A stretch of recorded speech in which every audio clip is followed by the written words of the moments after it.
Even atheists acknowledge that the book that's most responsible for creating Western civilization is the Bible.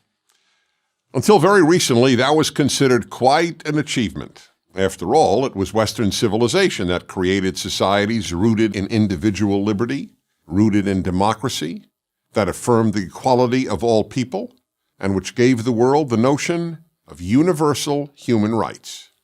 Of course, these unique moral ideals took centuries to be realized, and the ideals were often violated.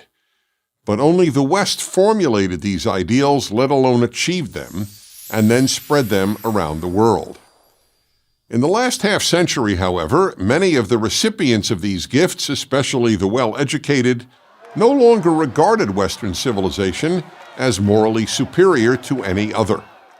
And as reverence for Western civilization fell, so did reverence for the source of that civilization. The Bible has not only been neglected, but reviled, as a foolish fairy tale at best, and as an immoral work at worst.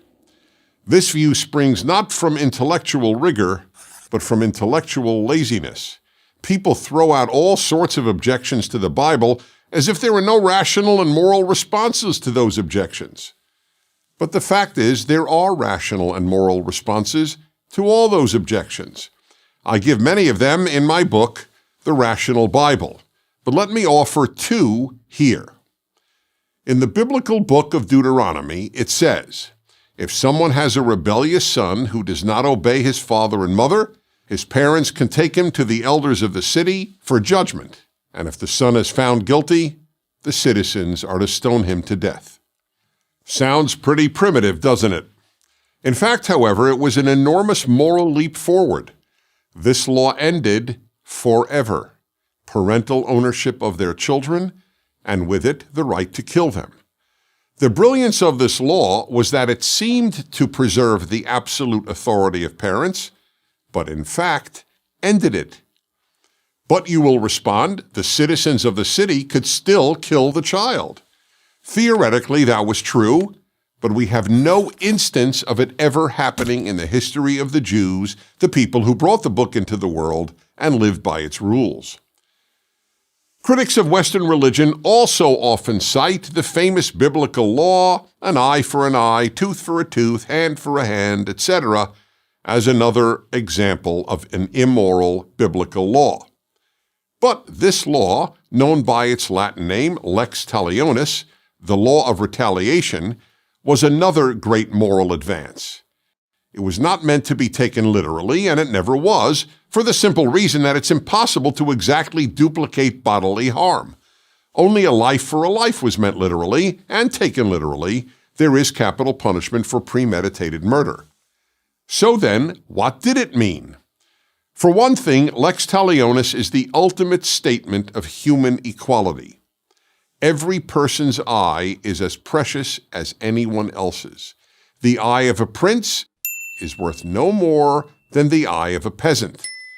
This was completely new in history. The Babylonian Code of Hammurabi, for example, legislated that the eye of a noble was of much greater value than the eye of a commoner. Second, the principle of an eye for an eye ensured only the guilty party was punished for his crime. In other law codes and in common practice, if you killed someone's daughter, your daughter would be killed. That was expressly prohibited in the Bible and by the eye for an eye code. Now the killer would be punished, not the killer's daughter.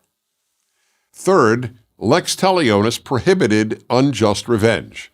In the ancient world, if a man gouged out another man's eye, the victim, if he could, would gouge out both the attacker's eyes, or kill him, or hurt his children, and so on.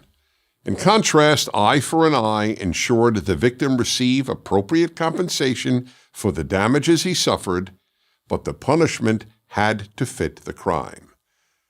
The next time you read or hear someone argue that the Bible is irrational or immoral, tell them how the stone the rebellious son law ended parental killing of children, and how the eye for an eye law struck a unique blow for human equality and justice.